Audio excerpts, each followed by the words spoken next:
Students, Assalamu alaikum. Finally, video ke among the class 10th maths,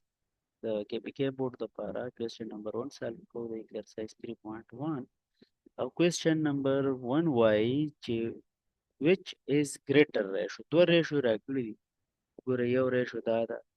بل ratio دا ده او موږ نه تپوس دا کوي چې دې کې کومه یو غټه ده دا غټه ده که دا یو غټه ده. نو موږ په تېرنۍ ویډیو کې دا خبره کړې وه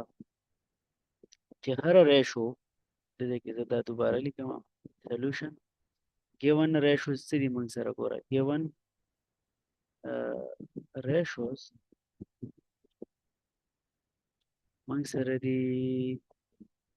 یو در سره 5:7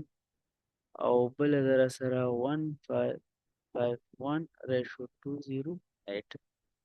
دې دواړو کې کتل دا دي چې دا ریشو غټه ده او که دا ریشو غټه ګورئ دا خبره نوٹ کړئ چې دا ریشو موږ لیکلی شو فرکشن فارم کې په دې فارم کې or this can be written as لکه دا یو او دا زه لیکلی شم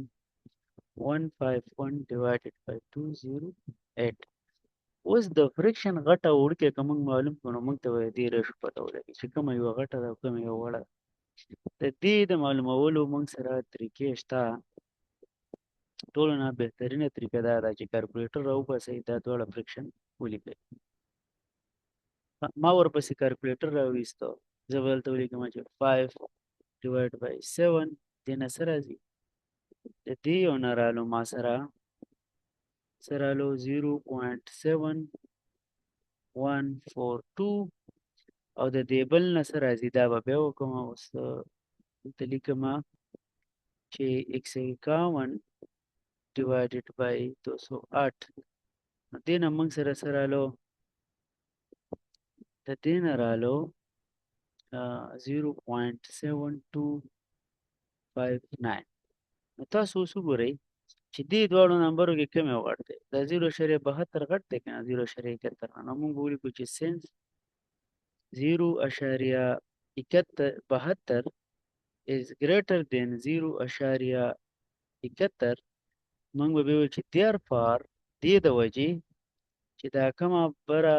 ریشو ده دې کرسپانډینګ ریشو دا وړه ده او دا غټه ده نو موږ به ولیکو چې دا 5.5:208 is greater